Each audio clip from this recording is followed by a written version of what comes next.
Mangwanani Mwalelepo Vukenjani Vanave Africa. Welcome to Africa Good Morning, the news and current affairs show bringing you everything you need to know happening on the African continent and beyond. It's finally Friday. And of course, you're joined by Ashwin Berry and Aina Raiza Kweyo. I'm so excited for today. Now, today is World Cancer Day. It is an international day marked on the 4th of February to raise awareness of cancer and encourage its prevention, detection, and treatment. Now, World Cancer Day is led by the Union for International Cancer Control to support the goals of the World Cancer Declaration, which was written in 2008. And here is more.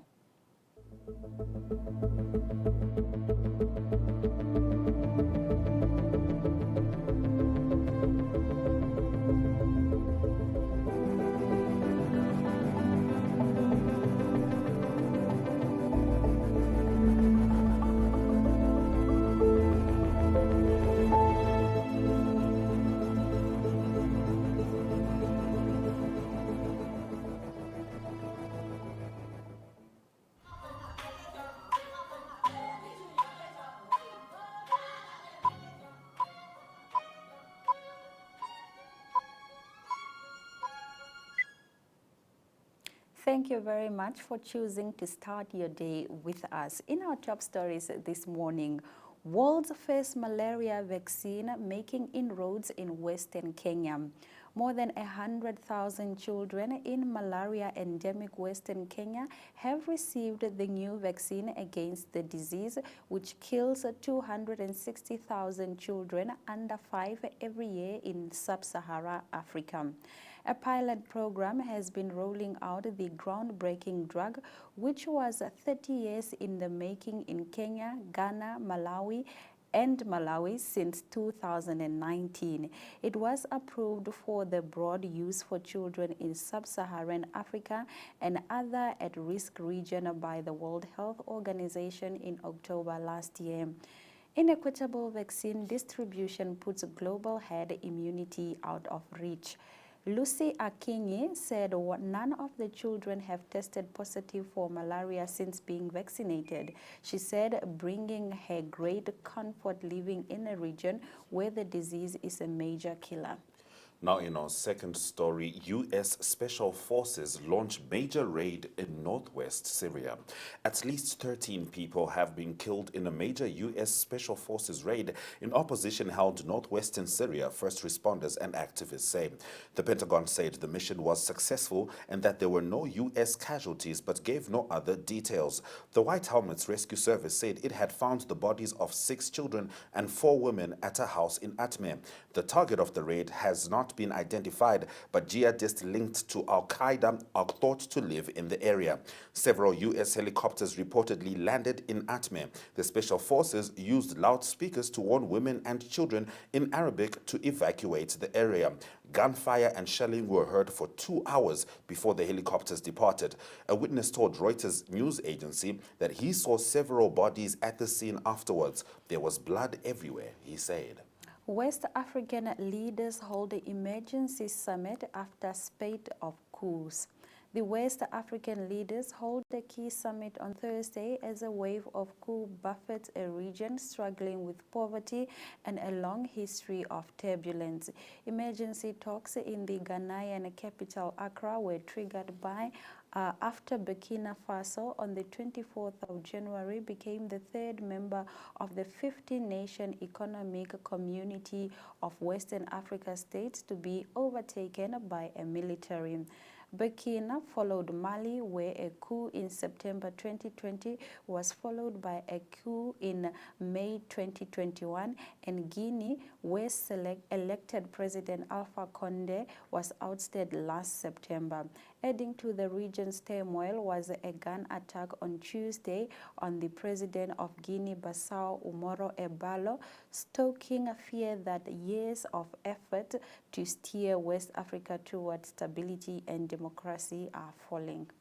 Four Northwest cops arrested on about 300 counts of fraud using state patrol cards.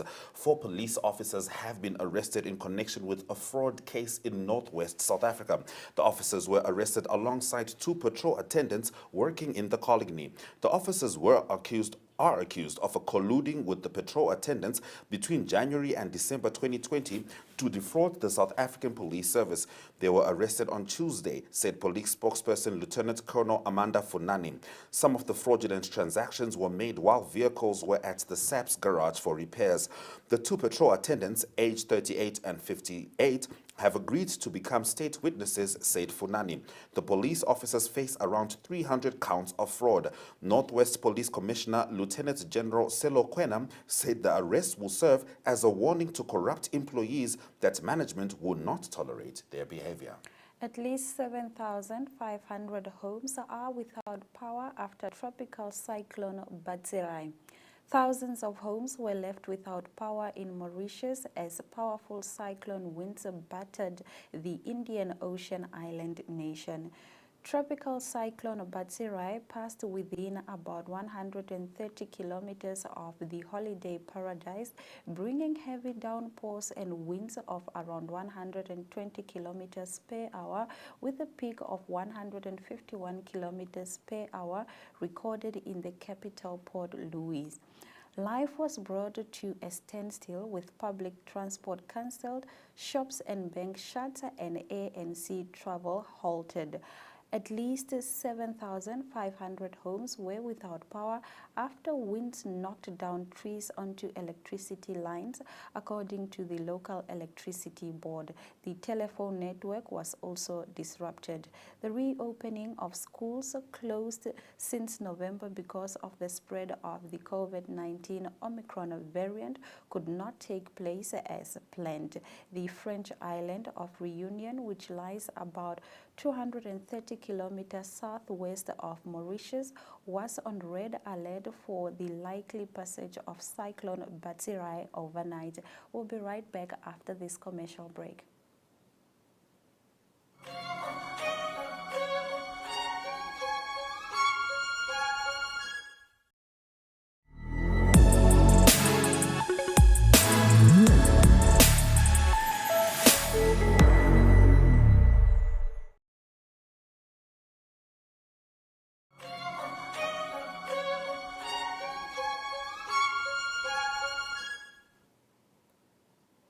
Thank you for staying with Africa. Good morning. Let's continue with your top stories. We are in Mozambique. Government deactivates accommodation centers in Zambezia and Nampula provinces. The Mozambican government has deactivated the accommodation centers opened last week to shelter dozens of people driven from their homes by Tropical Cyclone Anna that caused the deaths of at least 21 people. Deputy Minister of State Administration said that most of the people who had sought shelter at the accommodation centers are returning to their places of origin. Currently, there remain only 3 accommodation centers in the central province of Tete, which are still receiving humanitarian aid from the government's relief agency, the National Disaster Risk Management Institute. The cyclone that battered parts of central and northern Mozambique on 24 January completely destroyed 5,730 houses and damaged 14,728 others. Samia implores ICT use to expedite judicial services. President Samia Suluhu Hassan yesterday urged the judiciary to execute its mandate in line with the 4th Industrial Revolution pace that embraces the use of information communication technology. The head of state assured Tanzanians of the government's readiness to use modern avenues to build capacity and a vibrant economy that will strongly compete locally, regionally, and globally. She said Tanzania cannot distance itself from the 4th Industrial Revolution that transforms competition in industrial activities in the investment and business environment. President Hassan said the legal sector of those mandated to dispense justice should be transformed in order to resolve businesses, disputes, and provide legal clarification on investment and business matters. An investor facing a challenge at midnight over 2 a.m. should be able to get legal solution and answers from the judiciary online platform, she said. In our next story, Facebook, daily active users fall for the first time in 18-year history. Social media giant Facebook has seen its daily active users, DAUs, drop for the first time in its 18-year history. Facebook's parent company, Meta Networks, says DAUs fell to 1.929 billion in the 3 months to the end of December, compared to 1.930 billion in the previous quarter. The firm also warned of slowing revenue growth in the face of competition. Chief Executive Mark Zuckerberg said the firm's sales growth had been hurt as audiences, especially younger users, had left for rivals like TikTok and YouTube. Meta, which owns the world's second biggest digital advertising platform after Google, also said it had been hit by privacy changes on Apple's operating system. Meta's total revenue, the bulk of which comes from advertising sales, rose to $33.67 billion in the period, narrowly beating market predictions. ZCC distanced itself from church ritual that led the drowning of 5 men in Hammanskraal.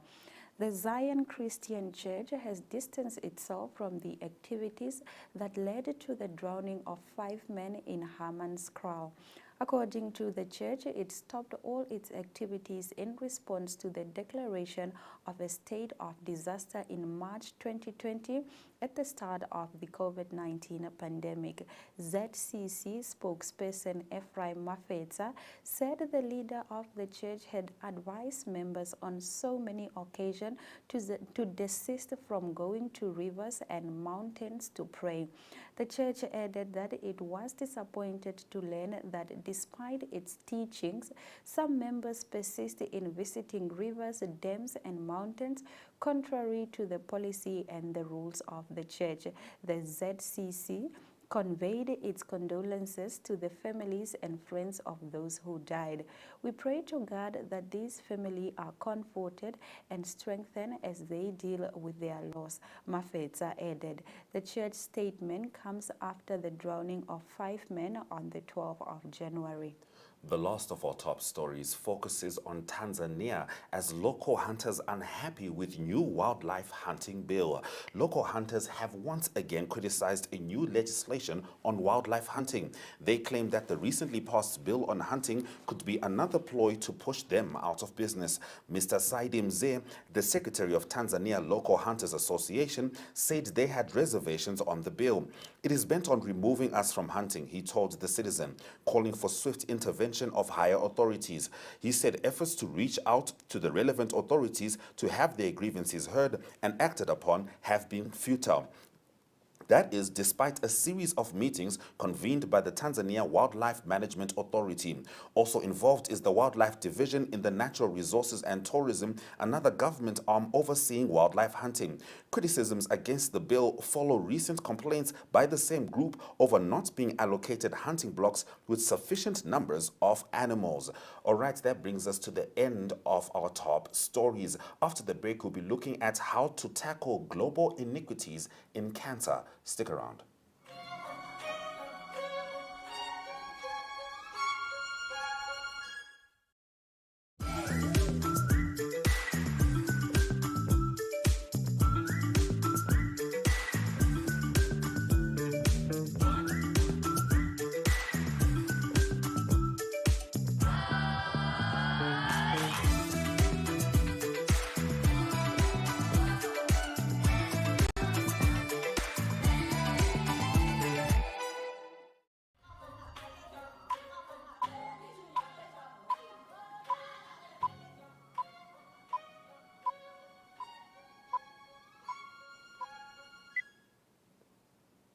Cancer can affect everybody, but not equally. Certain people, whether because of their gender, race, education, or socio-economic status, see worse outcomes from cancer.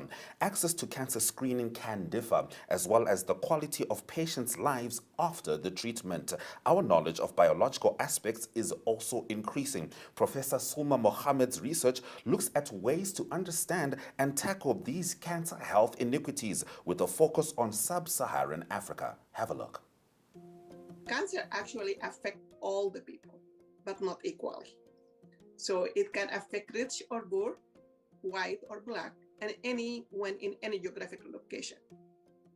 Certain groups of people, whether because of their gender, race, socioeconomic status, or where they live, see worse outcomes from cancer.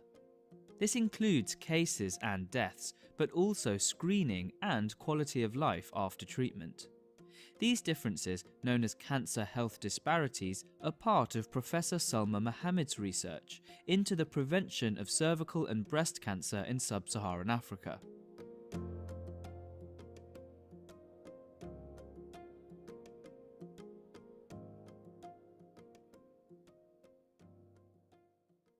If we look at breast cancer in women of African descent, we will see that the incidence is the same as the incidence in white women. But they are 40% more to die from the breast cancer when they're compared to white women.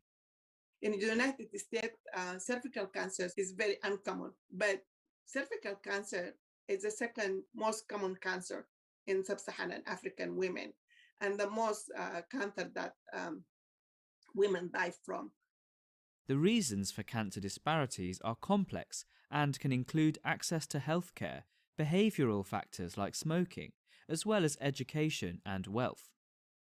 Salma has worked in Sudan, where she has tried to understand the clinical and cultural factors that contribute to health disparities in breast and cervical cancer. We found that women in the rural area, they present with late stage disease more than women in urban areas. So that is given the idea if we can do something about that.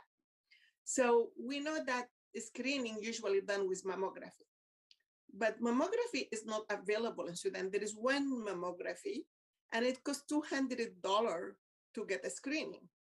$200 is actually a whole month's salary of a physician.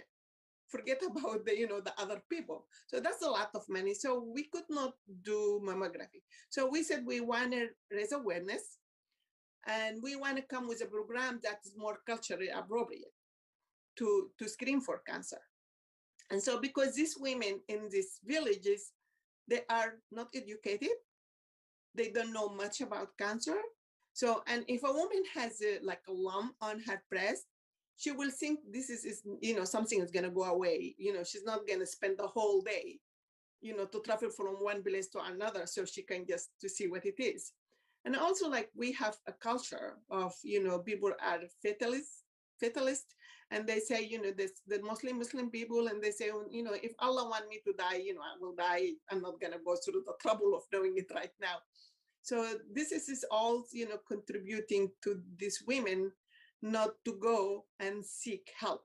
So we found that our approach using this local volunteer from the village with the same culture is very successful to having the women come out and look for treatment. Another project in my laboratory is to develop a point of care test for the early detection of cervical cancer.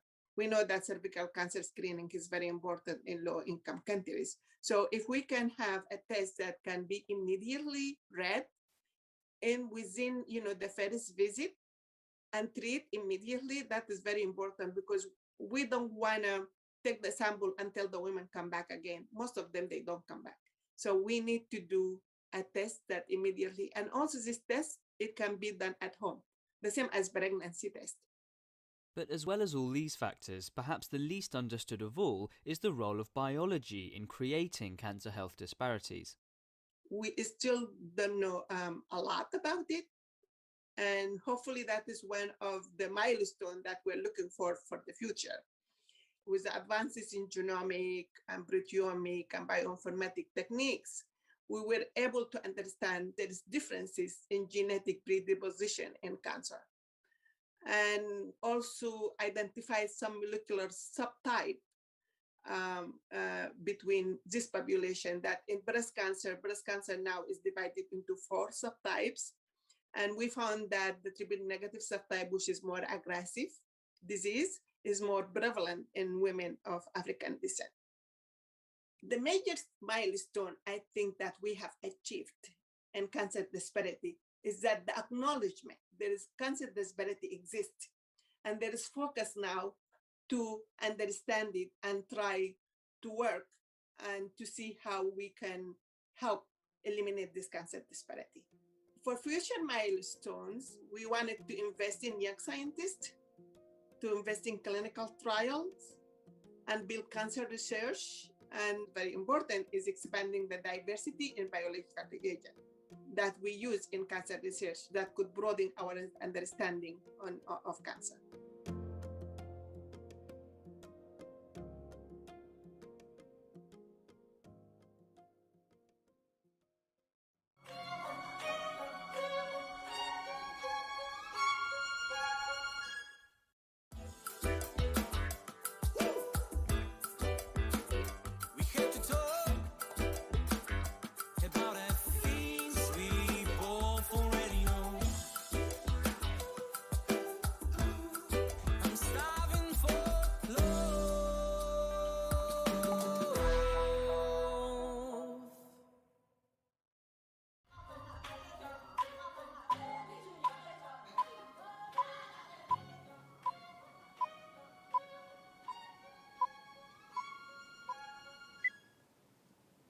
Welcome back to Africa. Good morning and happy Friday. The leadership of the Landless People's Movement paid a courtesy call to President Hage Geingob to discuss matters of national interest. Discussions pertained to the development of the Nakatal irrigation scheme, the genocide, and the development of the green hydrogen in the south, amongst other things. And this is according to leader of the LPM, Bernadette Swartboy. And here is more on that. Listen to the President of the Republic, to which he responded quite fast. And what we have done is that we have delivered documentation of 20 pages to the President on the issues that are important for us that must be considered in the governance and the economic sphere of the country. Our discussion was very fruitful. We touched on the question of genocide. We touched on the question of land. We touched on the question of the hydrogen project. We touched on the question of closing ranks, setting politics aside, and doing things together in terms of bringing services and welfare to all our citizens. It has to be both a triple P, but also an outright private sector-driven project, but it must include the regional council, which is the principal governing body of that region, Taras. The President agreed with us.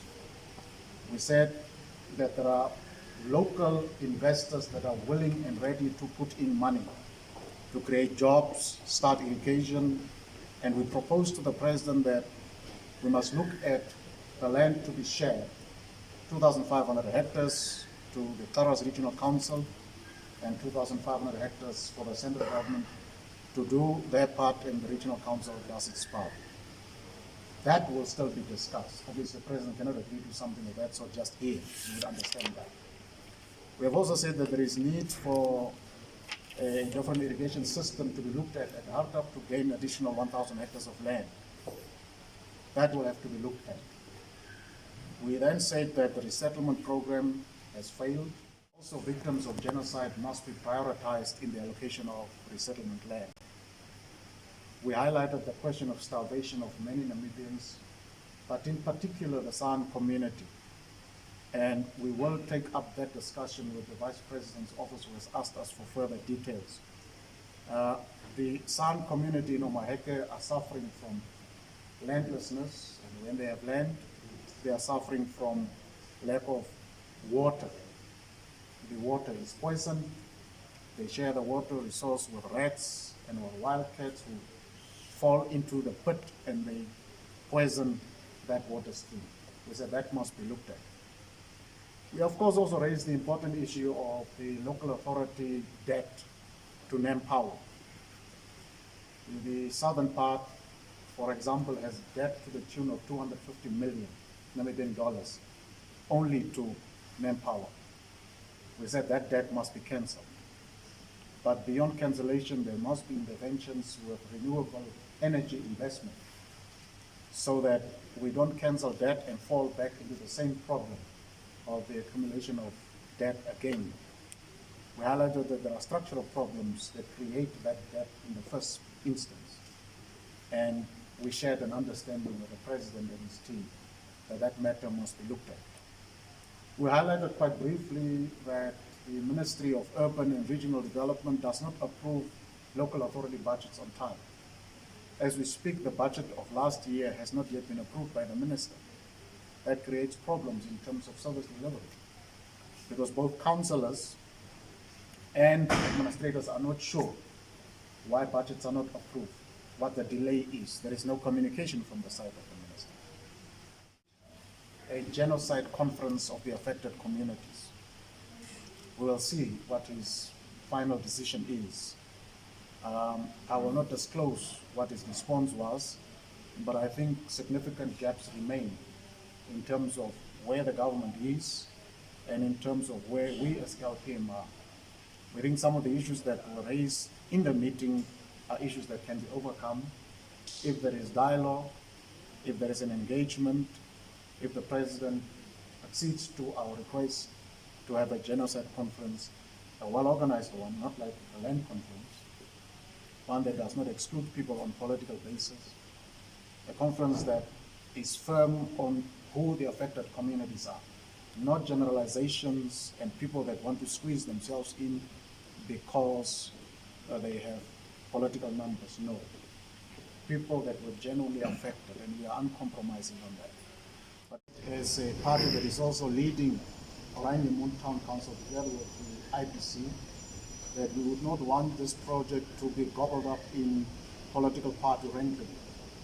And that as a regional council, there is need for those that are leading this project to go and sit with the regional council, and we informed that the Minister in the Presidency will be leading a delegation of stakeholders to both Paras and Harda on the hydrogen project and some other projects, which include the Shell and Shell well discovery, where we were very firm that local communities must benefit, and that it is not acceptable that central government initiates programs and that regional councils that are elected legitimately are only to hear about these projects on the various media.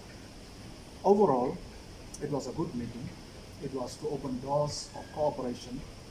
And we said we are reaching out because all of us campaign.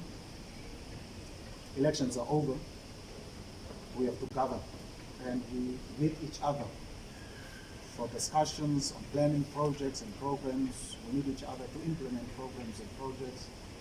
And we shouldn't fear to disagree, and where we disagree, we iron out issues. And if we can't disagree, if we can't agree, that is life. But the politics must be set aside and focus on doing what is necessary for the people of the Republic of India. Our assessment is that it was a good meeting. We will give feedback to our structures that the central government hopefully will now be more cooperative with the work that we plan to do as a political party.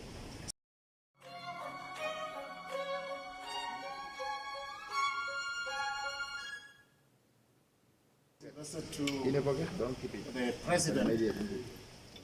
Many thanks to Ohone Tlage for bringing us that footage of the bipartisan engagement between the leadership of the Landless People's Movement and the President of the Republic of Namibia. Now, World Wetlands Day was commemorated on 2 February for the first time this year since being adopted by the United Nations. The Ministry of Agriculture, Water and Land, among other stakeholders, engaged in a discussion organized by the Ministry of Information, Communication and Technology on the subject. Let's have a look.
the 2nd of February 2022, and as we said, today is the World Wetlands Day, and it is the first year that it is being commemorated after its adoption by the General Assembly of the United Nations on the 30th of August 2021.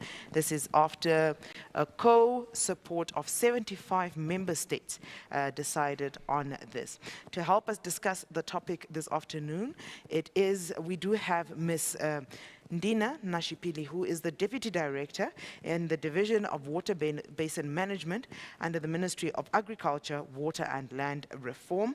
We also have Mr. Kenneth Uisep, who is the Deputy Director of Wildlife Monitoring and Research in the Directorate of Scientific Services from the Ministry of Environment, Forestry and Tourism. Wetlands are areas that contain water, either permanently or seasonal.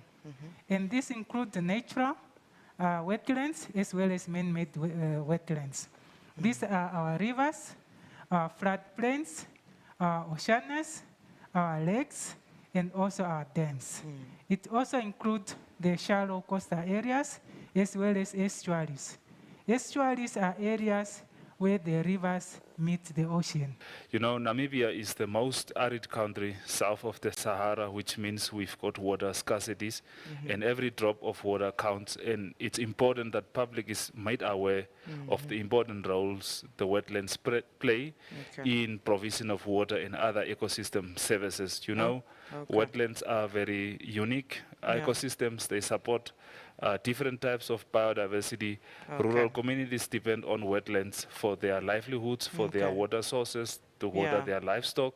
So these are very important, and it's just important that we raise the profile of our wetlands so that we can jointly help look after these wetland resources. Indeed, Namibia is blessed with a number of wetlands. As I said in the explanation, what is wetlands? Wetlands include rivers. Most of our communities live around near rivers. Wetlands also include oceans. Most of us can associate ourselves with oceans. It also includes our dams. Fombach Dam is not far from Windhoek. And Windhoek itself is built around a wetland. Icams, Oshomite in Osherero, which means hot spring. So it is around water. So we have a number of wetlands, as I said, and they are located all over the country. The International Wetlands Day, it's just important to also mention that we've got 5 Ramsar or 5 wetlands listed for Namibia as wetlands of international importance, which means these areas are not only important for Namibia and Namibians, but these are globally significant areas because they somehow contribute to the global biodiversity, mainly in the form of wetland-dependent bird species. And we've got 3 of such international wetlands along our coastline, which is the Walvis Bay Lagoon, Sandwich Harbour, and Orange River mouth. And then we've got one in Etosa National Park, the Etosa Pan. And the 5th one, and the most recently listed one, is in the lower parts of the Kavango River, which is the area falling into the Boboda National Park, which is a protected area, country called Iran. That is where in 1971, group of concerned conservationists meet first to discuss the idea of establishing some sort of an arrangement, international arrangement, where nations can come together, work together to protect wetlands. You know, this meeting in 1971 was called to address the decline in the number of birds that were associated with wetlands, because wetlands were disappearing, and then this also meant that the birds associated with these wetlands were also disappearing. Most of our communities derive their livelihoods from wetland resources as well as wetlands. Wetlands provide a number of goods and services that include fish that you get from rivers, from oceans when they are in flood.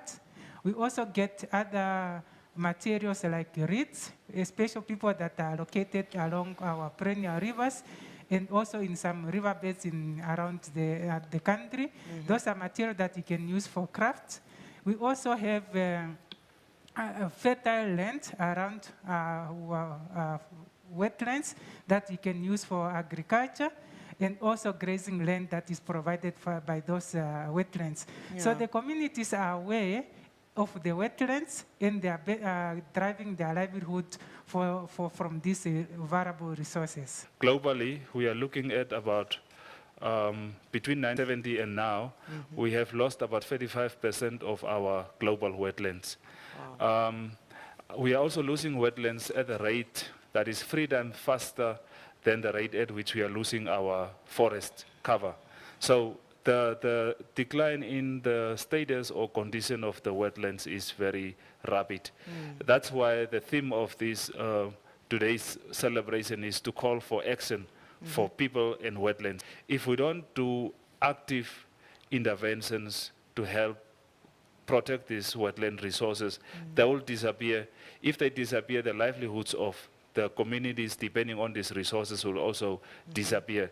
So are the wildlife associated with these wetlands that will also then disappear.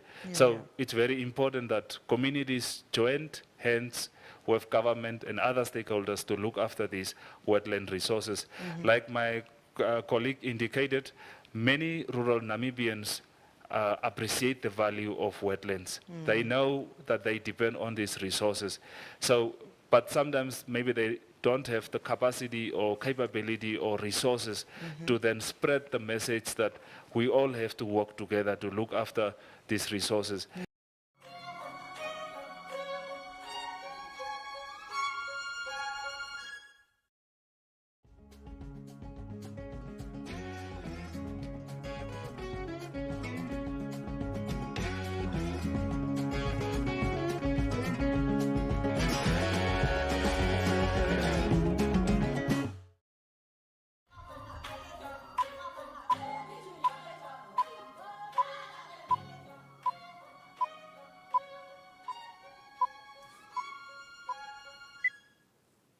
Thank you for staying with Africa. Good morning. It's time for your economic news. Angola saves $100 million with imports reduction. The Angolan state saved around $100 million on imports of sugar and ethanol in 2021 with the production of 120,000 tons and 18,000 cubic meters of these products manufactured at the agro-industrial complex of Kapanda in the municipality of Kapanda, Kuso in Malanje by the Angolan Bioenergy Company. This information was released on Tuesday by the Director of Planning at Biocom, Elton Mercado, who also mentioned that last year, a total of 120,000 tons of crystal sugar was produced, which covered 40% of the needs of the national market, which consumes 350,000 tons annually. According to the official, this year is expected to reach a production of sugar above that of last year, since the factory has the capacity to supply 50% of the needs of the national market. Airports Authority seeks income diversification. The Tanzanian Airport Authority plans to diversify its income sources to reduce reliance on traditional ones as it seeks to improve airport services. Traditionally, TAA gets its revenues from two sources, mainly aeronautical and non-aeronautical charges. Non-aeronautical charges means charges levied by an airport in consideration of various commercial arrangements it enters in relation to the granting concession and the rental or leasing of premises.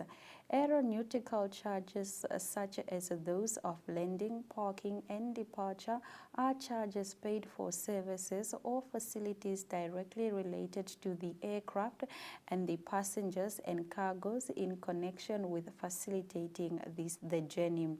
But in a statement published in a section of the media yesterday, TAA said it was intending to develop a 4-star hotel and a commercial complex along with their associate to facilities at Julius Nyerere International Airport. In our next story, we are in Kenya. Government's plan for universal access to safe water by 2030. In Kenya, water and sanitation are high on the government's agenda. In recent years, the commitment has been such that the statistics have changed significantly. The Kenyan government is now aiming to achieve universal water coverage to meet current challenges, as well as a 40% urban sanitation coverage rate by 2030. In 2021, Kenya will have a water access rate of nearly 70% or 34.8 million people out of the more than 55 million people in the fifth East African country. The figures were recently released by Kenya's Minister of Water, Sanitation and Irrigation, Cicely Kariuki. At the same time, the authority recalled that in 2013, barely 53.3% of the population was supplied with water. Regarding sanitation, we are seeing an increase from 22.1 to 29% in urban areas. Gagu mine sale hits obstacle. A $4 million deal for the sale of month-built Gagu mine in Ganti district has run into trouble after one of the partners in the joint venture behind the takeover pulled out. Okwa Diamonds, owned 10% by Botswana Diamonds with the balance held by Vast Resources, announced its plans to take over Gangu last August from Gem Diamonds. The operation, which was the country's first underground diamond mine, was placed under care and maintenance in February 2017 due to depressed diamond prices. At least 250 workers had their contract terminated as a result. This week, Botswana Diamonds director announced that their partners at Vast had informed the boards of both BOD and Gem Diamonds that they did not intend to proceed with the transaction. No reason for the pullout was provided. Under the original deal, Vast was responsible for funding Okwa with the first 15 million of the funding required for carrying out due diligence and acquiring Gem Diamonds Botswana, which is Gagu's operator. Vast was also responsible for funding to place the mine back into production. BDO director said alternative potential partners to replace Vast in Okwa had been identified and confirmed and had been provided to Gem Diamonds of the commitment to conclude the transaction as soon as possible. Now, from AFCON to Winter Olympics, this and more in your sports news after the economic indicators.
Thank you for staying with Africa Good Morning. It's time for your sports news. Let's have a look at who will be meeting the other finalists at AFCON. Yes, it seems that Cameroon and Egypt was 0-0, but Egypt got the best of Cameroon with a 3-1-0 in penalties. Exciting AFCON final expected indeed. Now let's have a look at the rest of our sporting package from Ari Hochad. Quarterback that played NFL. Good day to everyone. It's time to talk international sport, and lots of sports happening all over the globe. And let's start off with the Beijing Olympics 2022, the Winter Olympics that's going to start on this weekend. The opening ceremony is this Friday, the 2nd of February. And the news from Beijing is that the torch relay started, and 135 torch bearers in action over the next few days. And the torch will be taken through a few regions that's going to be involved with the Beijing Winter Olympics. And in the picture there, it is the astronaut Xing Jinping that is one of the torch bearers that also took the torch to through one of these regions. And so lots of countries that's involved, 91 nations that will be involved in the Winter Olympics this year, 2,871 athletes that will be in action. So the opening ceremony this coming Friday, and the last day of the Winter Olympics will be on the 20th of February. Let's move on to some cycling news. It is the Saudi cycling tour that started. It was a tough first leg, first section. It was 198 kilometers, and it was quite competitive right to the end. It started in the Medina region of the Saudi Arabia, and it was a tight sprint finish in the end, and it was Australian Caleb Evans, if he's from the Lotto Sodal team, that came out as the winner of the first stage of the Saudi cycle tour. In second place in the first section of the first leg was Martin Laas, and he is from Estonia, and he is from the Zora team. So the second stage is also quite long. It's going to be 163 kilometers, and so again it's the Saudi cycle tour, and at the moment it is Caleb Evans of Australia that's leading. Let's move on to some rugby news. It is still summertime in the Southern Hemisphere, but there's rugby happening all over the globe. And significant in the Northern Hemisphere is the Six Nations that will start again this coming weekend. And it's defending champions Wales that will be playing away against Ireland. And then Scotland will host England. Both of those games will be on Saturday. Then on Sunday, it will be France that will play at home against Italy. And also behind the scenes, it is South African rugby that continue to lobby to be part of the Six Nations in future. Obviously, the franchises, the four franchises of South Africa already playing in leagues in Europe. And there's lots of talk behind the scenes that South Africa might be included in the Six Nations as from after the 2023 World Cup. Not sure if it will be to replace Italy and it will remain Six Nations, or it might be that South Africa will be added. But there's talk that South Africa might replace Italy in future, but that's all still speculation. And but news for now is that the Six Nations start this coming weekend. Defending champions Wales, they play against Ireland in their first game on Saturday. Now for some American sporting news. It is the NFL, that's the National Football League, or some know it as Gridiron, and the Super Bowl final will be played on the 13th of February in 2 weeks' time, a week and a half's time. And the final will be played at the very impressive SoFi Stadium, that is Super Bowl 56, and that is in Los Angeles. And the Los Angeles Rams, they actually qualified to play in their home stadium, the final. They beat the 49ers in the semi-final by 20 points to 17, and they will face the Cincinnati Bengals. The Bengals, it was a bit of a surprise in them beating the Kansas City Chiefs by 27 points to 24. So the final will be played on the 13th of February in the SoFi Stadium. That's the Rams playing the Bengals. And also some NFL news or Gridiron news. It is Tom Brady. He's probably known as the most successful quarterback that played NFL in history. He won 7 Super Bowl titles, 6 of them for the New England Patriots and 1 in his last season for the Tampa Bay Buccaneers. But he's 44 years old, and he announced his retirement after 22 seasons. So well done, Tom Brady. That is a record, 7 Super Bowl wins. That's a record that's going to be difficult to be beaten. With that, I conclude for the international sport news for today. Have a great day, everyone. We talk again tomorrow. Goodbye.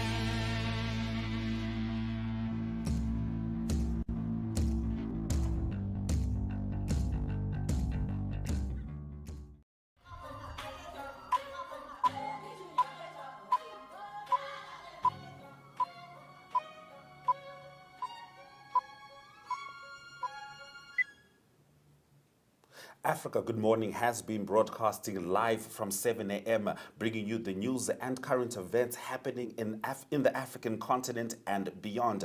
Now, if you perhaps missed our top stories at the top of the hour, worry not, here are some of the highlights. World's first malaria vaccine making inroads in Western Kenya. U.S. Special Forces launch major raid in northwest Syria. West African leaders hold emergency summit after spate of coups. 4 Northwest cops arrested on about 300 counts of fraud using state patrol cards. At least 7,500 homes without power after tropical cyclone Batsirai. Angola saves $100 million with import reduction. And yesterday, Egypt got the best of Cameroon in penalties and will be meeting Senegal on Sunday in the AFCON final. Those have been our stories. Thank you very much for joining us on this edition of Africa Good Morning. We do welcome your remarks regarding our show. You can email them to us. Our email is agm_2cents@nmh.com.na. Alternatively, we are on Facebook and Twitter. That's at Africa Good Morning. We also have a website which is called OneUp2. Please do visit us for more content that you love to see. On that note, it's all my love, all my light. Stay well.